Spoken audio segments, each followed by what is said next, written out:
Assalamualaikum warahmatullahi wabarakatuh. Berjumpa bersama saya, Eko Aryanja, mahasiswa Institut Agama Islam Negeri Syekh Abdurrahman Siddiq Bangka Belitung, Prodi Hukum Keluarga Islam semester 6.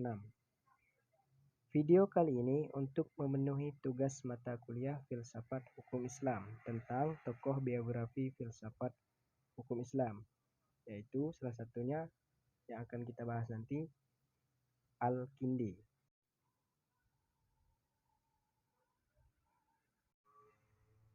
Al-Kindi merupakan filosof Muslim pertama yang menyusun pemikiran filsafat Islam dengan sistematika yang jelas. Pemikiran filsafat Al-Kindi merupakan refleksi doktrin-doktrin yang diperolehnya dari sumber-sumber Yunani klasik dan warisan Neoplatonis yang dipadukan dengan keyakinan agama Islam.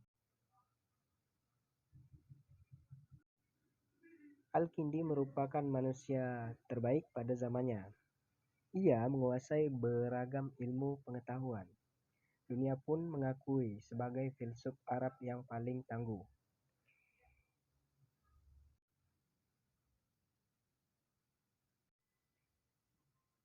Beliau ini ilmuwan kelahiran Kufah 185 Hijriah atau 801 Masehi. Beliau bernama lengkap Abu Yusuf Ya'qub bin Ishaq bin Syabah bin Imran bin Ismail bin Muhammad bin al-Ash'as bin Qais al-Kindi. Beliau berasal dari sebuah keluarga pejabat. Keluarganya berasal dari suku Kindah, salah satu suku Arab besar di Yaman sebelum Islam datang. Nenek moyangnya kemudian hijrah ke Kufah. Ayah dari Al-Kindi bernama Ibnu Ash-Shabah. Sang ayah pernah menduduki jabatan gubernur Kufah pada era kepemimpinan Al-Mahdi tahun 775 sampai 785 dan Harun ar-Rasyid dari tahun 786 sampai dengan 809.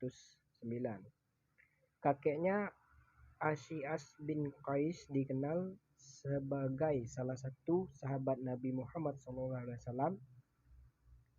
Bila ditelusuri nasabnya, Al-Kindi merupakan keturunan Ya'rib bin Qothan, raja di wilayah Kiddah.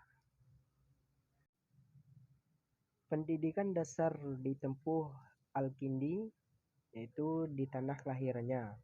Kemudian beliau melanjutkan dan menamatkan pendidikan di Baghdad. Sejak